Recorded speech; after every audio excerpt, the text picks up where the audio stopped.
அஸ்ஸலாமு அலைக்கும் viewers, welcome to ஜீர சம்பா சமையல். இன்றைக்கி கொண்டக்கடலில் புளிக்குழம்பு எப்படி செய்யறதுன்னு சொல்லிட்டு பார்க்கலாம்.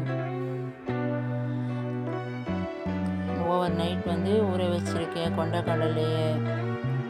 சூப்பராக இருக்குங்க இந்த டிஷ்ஷு. இட்லி, தோசை, பூரி, சப்பாத்தி, சாதம் எல்லாத்துக்குமே பக்கா சைட் டிஷ்ஷாக சூப்பராக இருக்கும். இந்த அரைமுடி தேங்காய் எடுத்திருக்கேன், ஒரு 4 வெங்காயம் எடுத்திருக்கேன் மீடியம் சைஸில், தக்காளி ஒரு 5 எடுத்திருக்கேன். எல்லாத்தையும் அரைச்சிக்கணும். குக்கரை வச்சுக்கோங்க. குக்கர் நல்லா ஹீட் ஆனதும் எண்ணெய் போட்டுக்கோங்க. இப்போ தான் யாராச்சும் புதுசாக எங்கள் சேனலில் பார்த்தீங்கன்னா சப்ஸ்கிரைப் பண்ணிக்கோங்க. பக்கத்தில் இருக்கிற பெல் பட்டனை கிளிக் பண்ணிக்கோங்க. அப்போ தான் நாங்கள் வீடியோ போட்டால் உங்களுக்கு உடனுக்குடன் நோட்டிஃபிகேஷன் வரும். எண்ணெய் நல்லா ஹீட் ஆனதும் கடுகு போட்டு பொரிக்க விடுங்க. கொண்டக்கடலையில் குருமா எப்படி செய்யுதுன்னு சொல்லிட்டு நான் போட்டிருக்கேன் வீடியோ, லிங்க் தரேன் பாருங்கள். அதுக்கப்புறம் கடுகு நல்லா பொரிஞ்சதும் ஒரு 10 பல்லு பூண்டு போட்டு அதையும் நல்லா வதக்கிக்கோங்க. அதுக்கப்புறம் கறிவேப்பிலை சேர்த்துக்கோங்க. அதுக்கப்புறம் கொண்டக்கடலையை சேர்த்து அதை ஒரு 3 நிமிஷம் போல் எண்ணெயிலேயே நல்லா வதக்கிக்கோங்க. நாம் எவ்வளோ வதக்கணுமோ அந்த அளவுக்கு இந்த குழம்பு ரொம்ப டேஸ்ட்டாக இருக்குங்க.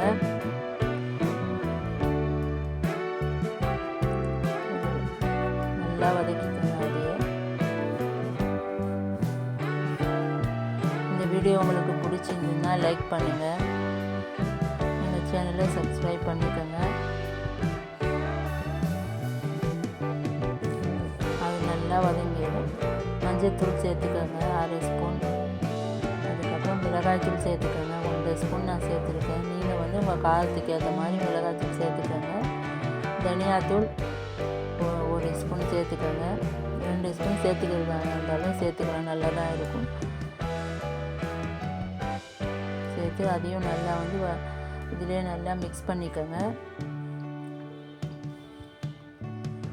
நல்லா வதக்கி அதுக்கப்புறம் நான் வெந்தய சீரகத்தூள் சேர்த்துருக்கேன், அதையும் சேர்த்துக்கோங்க. எண்ணெய் இந்த மாதிரி பிரிஞ்சு வரணுங்க. அதுதாங்க நல்லா, அப்படி இருந்தால் தான் குழம்பு ரொம்ப நல்லா டேஸ்ட்டாக இருக்கும்.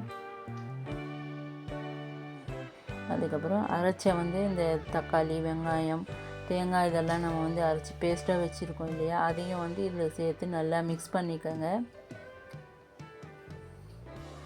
மிக்ஸ் பண்ணி நான் ஒரு பெரிய எலுமிச்சம்பழம் அளவுக்கு புளி ஊற வச்சுருக்கேன். அந்த புளி தண்ணி இதோட சேர்த்துக்கோங்க.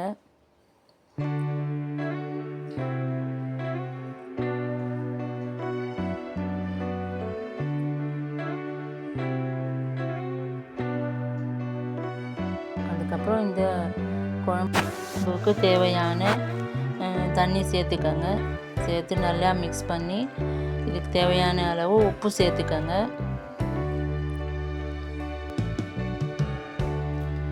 உப்பு சேர்த்து எல்லாம் மிக்ஸ் பண்ணி குக்கரை க்ளோஸ் பண்ண ஒரு 4 விசில் விட்டால் சூப்பரான புளிக்குழம்பு ரெடிங்க. நல்லா இருக்கும் இந்த குழம்பு. இட்லி, பூரி, சப்பாத்தி, தோசை, சாதம் எல்லாத்துக்கும் பக்கா சைட் டிஷ்ஷாக இருக்கும். ஓகே வியூவர்ஸ், அடுத்த வீடியோவில் சந்திக்கலாம். பாய்.